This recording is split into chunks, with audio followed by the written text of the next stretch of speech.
Pencarian seorang pria yang hilang di laut membawanya ke penjara karena membunuh istrinya. Pria ini bernama Russell Cosley. Ia pertama kali dipenjara karena memalsukan kematiannya sendiri sebagai bagian dari penipuan asuransi. Setelah penyelidikan, dia dinyatakan bersalah atas kejahatan yang lebih buruk, yaitu membunuh dan menyembunyikan tubuh istrinya, Carol Packman. Kisah nyata ini dimulai ketika Russell Cosley jatuh dari kapal pesiar di tengah malam di Kepulauan Channel pada tahun 1993. Orang-orang yang membantu mencari Russell belum tahu kemana arah penyelidikan mereka. Namun tak lama kemudian, kisah pria yang dianggap tewas di perairan Selat Inggris ini berubah menjadi lebih gelap dan berubah menjadi investigasi penipuan, kemudian berlanjut menjadi investigasi pembunuhan.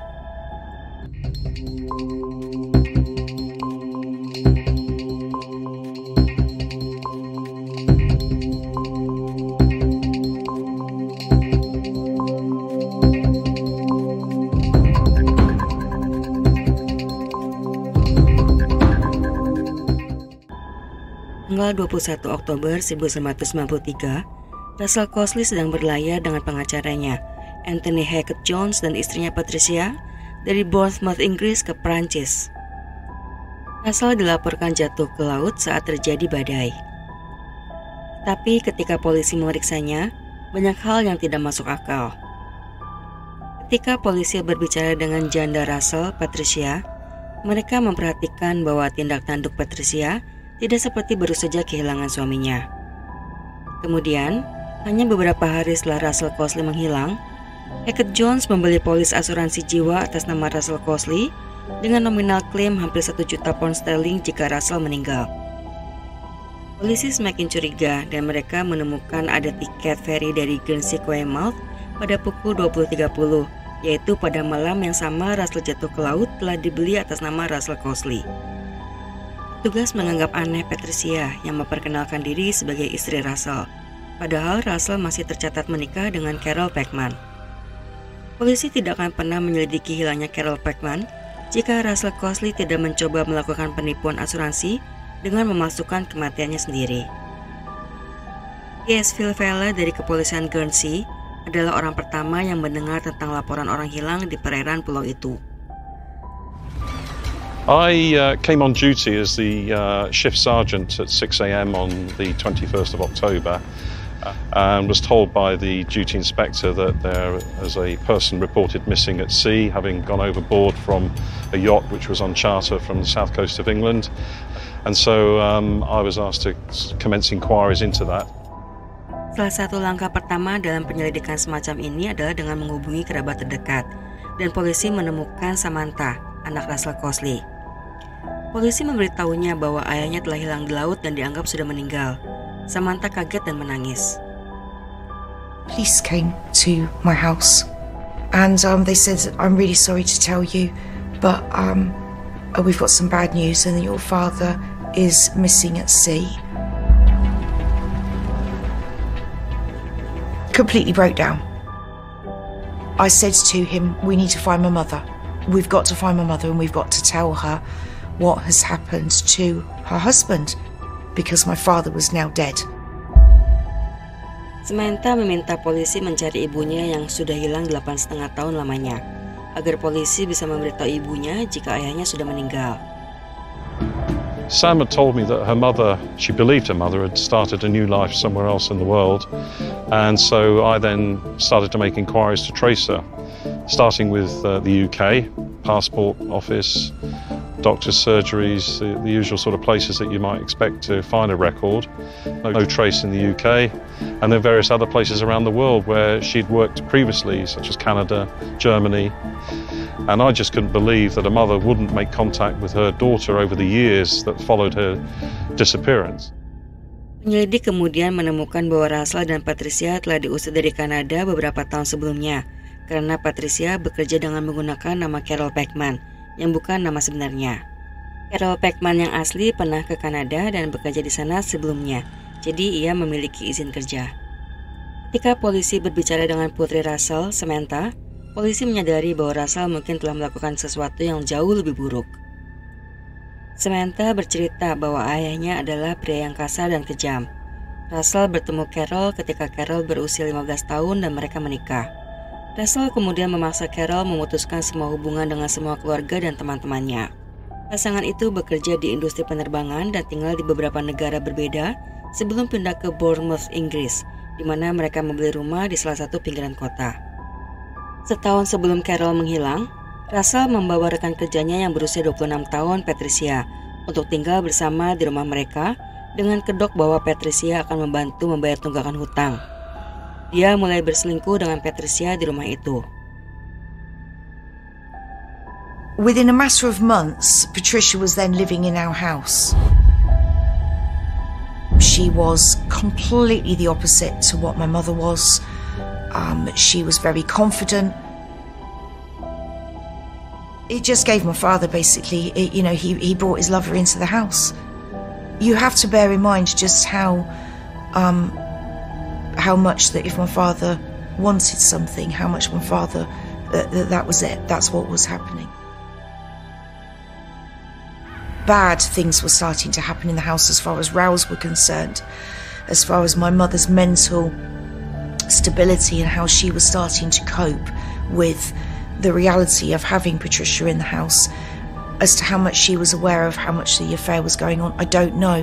That wouldn't have been something that she would have discussed with me. Setelah setahun, Carol merasa muak dan ia mengatakan pada Russell bahwa ia akan menceraikannya. Carol mengunjungi seorang pengacara pada 14 Juni 1985 untuk membahas bagaimana memulai proses perceraian dan membagi aset dengan Russell. Esokan harinya, Samantha kembali dari London dan menemukan catatan yang ditinggalkan ibunya yang memberitahukan bahwa ibunya pergi dari rumah. Catatan itu ditaruh di samping pintu belakang dapur dengan tulisan tangan yang cukup singkat.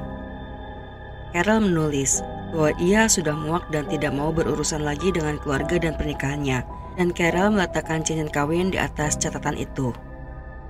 Samantha kemudian lari ke lantai atas, menuju ke kamar tidur utama, dan Samantha melihat semua pintu lemari sudah terbuka lebar, tetapi tidak ada yang diambil. I didn't think when she went missing that meant missing. Tetapi Samantha tidak pernah melihat ibunya lagi. Dan catatan dari ibunya itu kemudian terungkap palsu dan ditulis oleh tangan ayahnya untuk menutupi fakta bahwa ia telah membunuh istrinya. Tidak lama setelah Carol menghilang, Samantha dan ayahnya pergi ke kantor polisi setempat untuk melaporkan. Namun, tidak lama setelah itu, seorang wanita yang cocok dengan deskripsi Carol memasuki kantor polisi lain dan melaporkan diri sebagai Carol Packman. Wanita ini meyakinkan petugas bahwa ia baik-baik saja, tetapi tidak ingin keluarganya diberitahu tentang keberadaannya. Tidak lama, kasus hilangnya Carol Packman ditutup. Wanita ini kemungkinan Patricia Costley, meskipun Patricia menyangkal mengetahui bahwa ada bahaya yang menimpa Carol Packman. Tanpa kehadiran Carol, Russell dan Patricia tidak perlu lagi melakukan perselingkuhan mereka secara diam-diam dan menjadi pasangan di depan umum. Russell yang saat itu bernama Russell Packman bahkan mengganti nama dan mengambil nama belakang mantan pacarnya menjadi Russell Costley. Kembali ke penyelidikan hilangnya Russell Costley di tahun 1993, PS Philvella mengatakan bahwa Anthony sang pengacara dan Patricia terus-terusan menghubunginya dan ingin segera penyelidikan kasus ini selesai. Anthony and Patricia were regularly contacting me, wanting me to wrap up the investigation. Despite being under pressure, I told Anthony that it could take months before a body could materialise. The increased pressure was really heightening my suspicions that a crime had been committed, but I wasn't sure whether it was Russell being pushed overboard or whether it was a large fraud or that he faked his own death. Philvella ingat dia pernah bertanya kepada Patricia tentang keberadaan istri Costley. Philvella ingin tahu dari Patricia, apakah Patricia tahu di mana ia bisa menemukan Carol, karena ia perlu berbicara dengan Carol tentang kejadian hilangnya Russell. I asked Patricia why she mentioned in her statement that she'd made that she was the wife of Russell, when I knew now that Carol was actually his wife. And I particularly wanted to know from Patricia if she might have any idea where I could find Carol because I needed to speak with her about this incident. And then she said to me and looked me directly in the eye and said, "Sergeant Fuller, I don't think you'll ever find Carol," which sent a shiver down my spine. Setelah mengawasi Patricia, polisi akhirnya mengikutinya ke Brighton, di mana mereka menemukan Russell Cosley masih hidup 4 bulan setelah ia hilang dari feri. Polisi memergoki keduanya sedang makan siang bersama.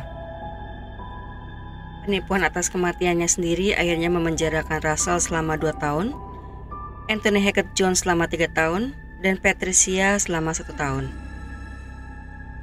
Sampai titik ini, polisi telah menyelidiki kasus sederhana namun menarik tentang seorang pria yang memalsukan kematiannya sendiri untuk menipu perusahaan asuransi.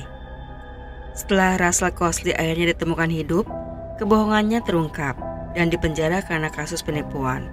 Pertanyaan yang belum terjawab atas hilangnya istri Russell diteruskan ke DC Paul Donnell dari Departemen Investigasi Kriminal Dorset. Ketika Paul Donnell mulai menyelidiki lebih dalam di balik hilangnya Carol, dia menjadi lebih yakin bahwa Carol tidak meninggalkan rumah begitu saja dan menghilang atas keinginannya sendiri. Something was wrong. Something was very wrong. Because this was a lady who was a person of habit, and all of a sudden, from June 1985, everything had stopped. Polisi berbicara dengan tetangga, teman, rekan kerja, dan orang lain yang mengenal pasangan itu, mengurai banyak ketidakkonsistenan dalam penjelasan yang dikumpulkan tentang kepergian Carol tanpa jejak. Namun titik terang datang ketika 2 mantan narapidana yang mengenal Russell di penjara memberikan keterangan ke polisi. Polisi dihubungi oleh seorang tahanan yang mengatakan bahwa Russell telah berbicara banyak dengannya tentang bagaimana Russell menyingkirkan istrinya. We were contacted by a prisoner who stated Cosley had had many conversations with him about how he got rid of his wife. We also received another phone call from a guy saying that he'd been a cellmate of Russell Cosley's, and he was saying that one day Russell asked him, "If I was going to get rid of a body, what do you think would be the best way to do it?" And he then said that he admitted to killing his wife. Pada Agustus 1995, Russell didakwa atas dugaan pembunuhan Carol Packman. Saat itu Russell masih menjalani hukuman penipuannya. Setahun kemudian, setelah 3 minggu persidangan, juri memutuskan Russell bersalah atas pembunuhan tersebut, meskipun tidak ada mayat Carol yang dapat ditemukan, dan menjatuhkan hukuman 22 tahun penjara. Russell mengajukan banding dan diberikan pengadilan ulang, tetapi dinyatakan bersalah. Russell menjadi orang pertama yang dihukum atas pembunuhan tanpa diketahui di mana mayat korbannya. Pada tahun 2014, Russell menulis surat kepada Patricia yang baru saja memutuskan hubungannya dengan Russell, di mana Russell mengaku membunuh Carol, mengklaim bahwa selama pertengkaran Russell memukul Carol sampai pingsan dan mencekiknya sampai mati dengan dasi. Russell mengklaim dia kemudian menutupi tubuh Carol dengan selimut dan membakarnya di halaman belakang rumah. Russell lalu mengisi 3 ember penuh dengan abu mayat Carol dan menyebarkan abunya di berbagai lokasi. Polisi mengklaim bahwa metode penghilangan jenazah tidak masuk akal. Setelah itu, Russell mengakui dalam surat selanjutnya bahwa ia telah berbohong dan mengatakan dia telah menyembunyikan tubuh Carol di suatu tempat yang damai. Tetapi dia tidak mau mengatakan di mana tempat itu. Tapi kemudian dalam surat terakhir, Russell menarik kembali pengakuannya, mengklaim bahwa dia menulisnya dalam keputusasaan setelah kehilangan Patricia, cinta dalam hidupnya. Sementara itu, putri Carol, Samantha, dan keluarganya mengatakan bahwa mereka tidak akan pernah berhenti mencari kebenaran sampai Russell memberitahu di mana Russell menyembunyikan jenazah ibunya. I have tried so hard just to say sorry to my mother. I'm sorry. I don't know what else I could do for you. I don't know. Sampai detik ini, keberadaan mayat Carol Packman belum dibuka oleh sang pembunuh yang juga suaminya sendiri, Russell Cosley. Putri mereka Samantha mengatakan dia siap dan menunggu untuk bertemu ayahnya setelah puluhan tahun meminta untuk mengkonfrontasi tentang hilangnya sang ibu, Carol Packman. Terima kasih ya sudah menonton video ini sampai selesai. Mudah-mudahan kalian suka. Tunggu video kami selanjutnya di channel ini. Bye.